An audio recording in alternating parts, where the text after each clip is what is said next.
Welcome to Skill Session. In this video, we're going to talk about the Dependency Injection Pattern, one of the most popular and powerful design patterns in software engineering. We'll explain what the Dependency Injection Pattern is, why it's important, and how to implement it in Java using concepts like inversion of control, separation of concerns, and autoloaders. See, the idea is, if you imagine a regular piece of Java code where you keep on writing new something and then you start to instantiate it, right? Then you end up with an application that has a mess of code. So imagine a doctor trying to do surgery. And every time he needs some kind of a tool, he needs to say, okay, where can I find a pair of pliers? Where can I find a scalpel? Where can I find a handle for it? Where can I find something to wrap around it? And he has to look for all these things and he needs to ready all the tools, but he doesn't do that. In the operating room, things need to be efficient, so you use separation of concerns. So you have multiple different doctors in the room at the same time who have a responsibility each. So you have one anesthetic doctor who just takes care of the anesthetics so no one else has to. Then you have the operating doctor who only cuts and performs surgery so no one else has to. Then you have other people who hand him the tools that he needs, and everyone has their own role inside that operating room. And that's what we want to mimic when we try to use separation of concerns. So the idea is that we find a way to make sure that every single class can create objects of itself on its own. That doesn't mean that it cannot have dependencies towards other objects, but instead of trying to figure out how exactly to work with every single object, that's not separating things very much. So instead, it just says what it needs, and then you have this dependency injector, which will make sure that there is an object somewhere that fits your needs, and then it'll just hand that to you. If we look at the model here, we have an iService, so interface for a service, and then we have an actual service, and then we have a client and the injector. So whenever we have a client here, and it needs something, it just says what it needs. And probably the easiest way to see this is if we look directly in the code.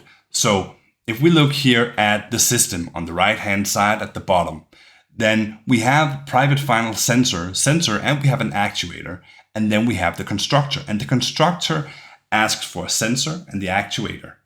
And then inside of that, it just says this.sensor equals sensor, this.actuator equals actuator. What happens here is that whenever this class is loaded or instantiated, well, it's never actually instantiated if you're doing this properly, at least not explicitly in the code. So whenever you reach out for a system class, the dependency injector that we saw up here is going to use what's called an autoloader to find an object that already exists that fits this. So you're looking for a sensor, I'll give you a sensor. You're looking for an actuator, I'll give you an actuator. So you can see this autoloader as a pool of existing objects that it just keeps alive. And so if a sensor cannot exist without some things that it needs in its constructor, then it'll find those things for that. And it'll just move on and on and on throughout all of the objects that exist until it finds some way that it can fit things together and give you what it is that you need. Because that way you can focus on that one class and making that one class able to do what it's supposed to do.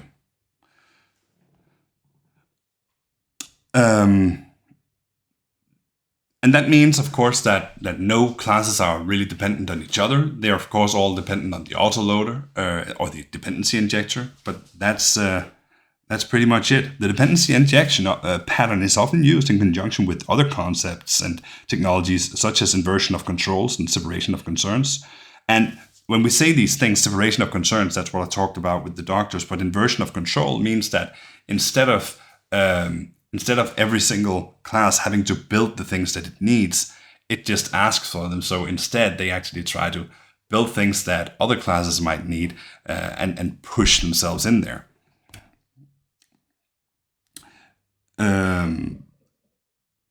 So I think that's it for dependency injection pattern. Hope you found it helpful. Leave a comment if you have any questions for it, so we can make this a better community. And yeah, sure, like and subscribe so you get all the design patterns.